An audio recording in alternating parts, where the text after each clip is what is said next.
Lagos. Well, the voting process in Saturday's elections saw many reported incidents of violence, voting irregularities, as well as fraud.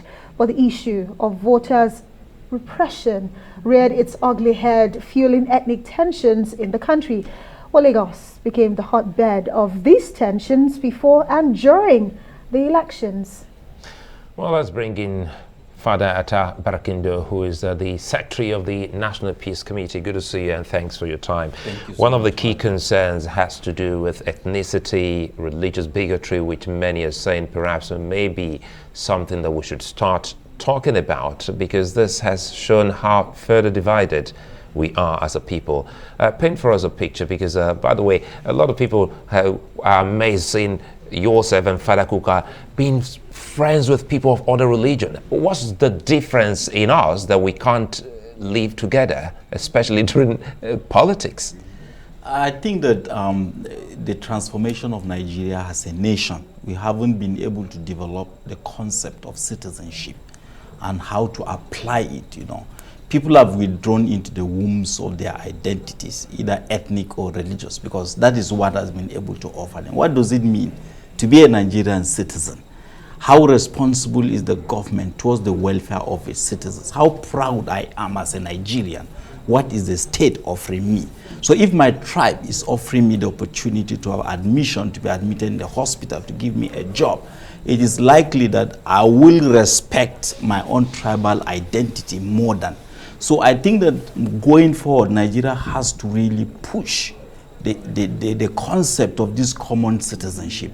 That even as someone from Adama or Taraba state, I can live in Lagos and aspire to be whatever I want to be, because being a Nigerian supersedes any other sectional claim that we should have. And I think as a nation, we haven't been able to push that. That is why we're having these structural issues today. Well, what we talk about, the long-term effect of what we have seen during the election. Well, Father Atta Barkindo, the fact that we're still seeing this tension, it's still high in Lagos, even though a winner has been, declared in that election. Talk to us about what our leaders should be doing right now to really manage the situation before it degenerates into something worse.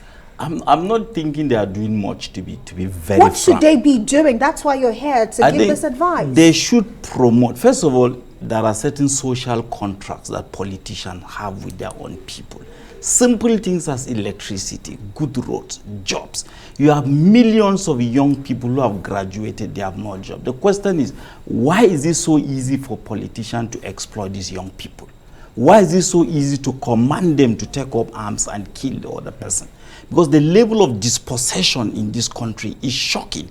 You just need to leave Abuja and travel out to the communities on the fringe. The stench of poverty, for example, of dispossession and of lack. And when a community is struggling for survival, anything is possible. So I think that the government must first of all address the economic situation of millions of young people. Father, I hear you. You talk about economic situation, but that's a long-term plan. I'm talking about parts of the country is still tensed because of what we saw. But I use Lagos as a case study. It doesn't mean that it didn't happen in other states. We're still seeing these tensions where some people will tell you, I am too scared to come out of my house because I might be labeled to be a certain tribe and might be, a target. So what should the leaders be doing right now to ensure that things do not degenerate before they become proactive? Is my question to you. I mean, this is very simple. The political parties have constitutions. There are guidelines. The most difficult thing is how these politicians will obey the simple rules and situations they have set up for themselves. So the parties must be rule of law conscious. For me, this is the first and the most fundamental thing. The culture of impunity in this country is staggering. Right from just obeying constitutional regulations, regulations of the political party, regulations of simple guidelines, they don't do it. Let us take, for example, what has happened in Adama. Since last night, at 10 p.m., they were going to announce the result. They move it to 10 a.m. this morning. They move it to 12. Then they move it to 4 p.m. And you could feel the tension and the agitation and the conspiracy theories. So simple rules and regulations that should guide the political process are not being adhered to.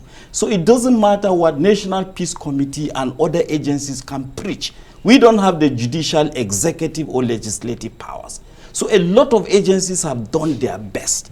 But the question is, those who are in charge of the political process just don't seem to obey the laws that they have set up for themselves. Let me comment here. Now you're talking about legislative powers. It takes us to the coming assembly, the 10th assembly.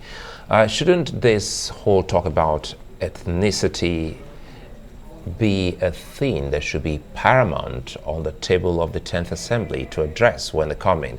Because now you look at it, it seems as if we still haven't been able to put in place a proper identity in our statutes.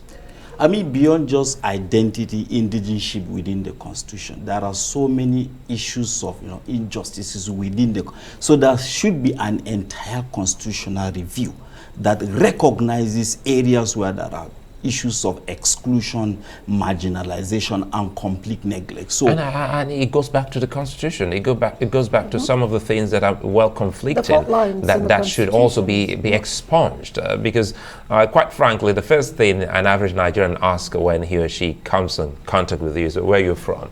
Absolutely. And you don't ask the same when you leave Nigeria. So shouldn't we be looking at the assembly to come and see what they can do pronto to addressing the situation and bridge the gulf? I mean, beyond just looking at the assembly, we must ask them to be accountable. Absolutely. To the promises they have made, to the expectations Nigerians have placed on them. So we will expect. But the question is, will they actually do it? Most of our politicians are more concerned about access and sustenance of power.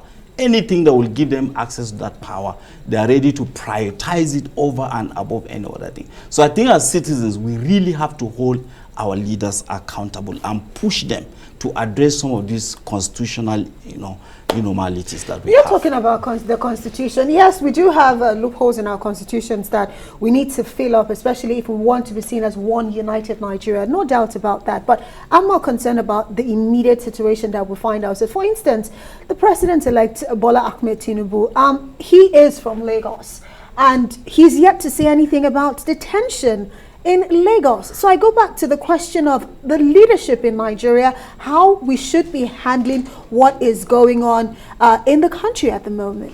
I mean, I don't want to take anything away from these elders who have been around for so long a time. They have the accumulated experiences.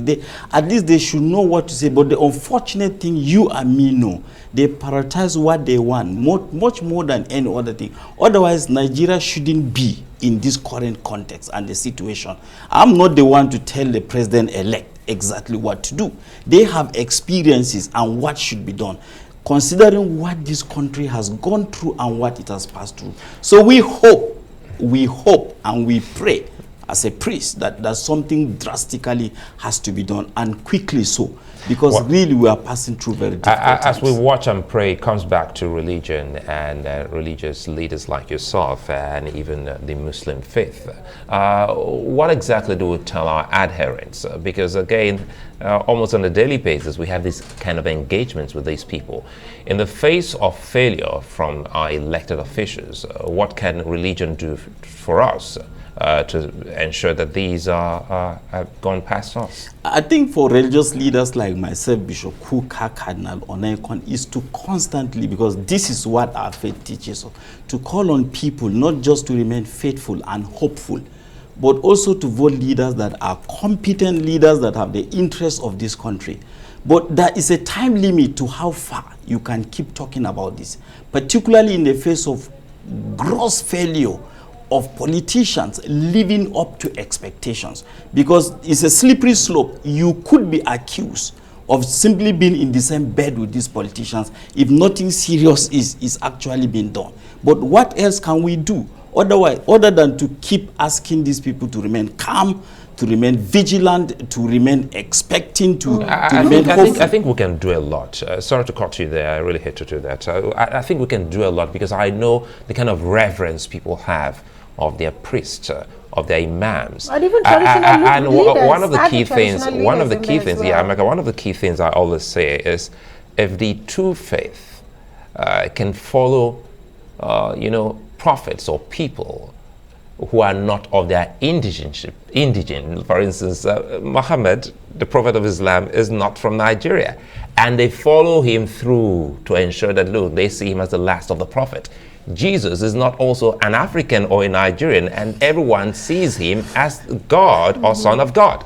So why is it that we can't, as priests and as imams, preach to our fellow people to see ourselves first as humans, an offshoot of God? Because if truly we're doing that and they're listening, don't you think that we'll have less I don't baking? agree that we don't preach. No, I haven't said you don't preach. Absolutely. That is happening. You can see, for example, myself, Bishop Kuka, Father George, Cardinal Onekon, not just by what we say, but even working on the National Peace Committee, working with the Kuka Center, working with Loxtera, and I understand the amount of time we spend mobilizing and setting up peace architectures across this country. Well, so Father I think we are doing our Atta best. Barkindo, of course, is talking about the fact that all of us as Nigerians, we have to see ourselves Absolutely. as one united people, irrespective of where you hail from. And I'm sure you're really happy about the fact that the Reverend Father is you know, Ogabga in Benue State. But we have to say thank you so much, Father Atta Barkindo, of course, the Secretary of the National Peace Committee, for joining us tonight.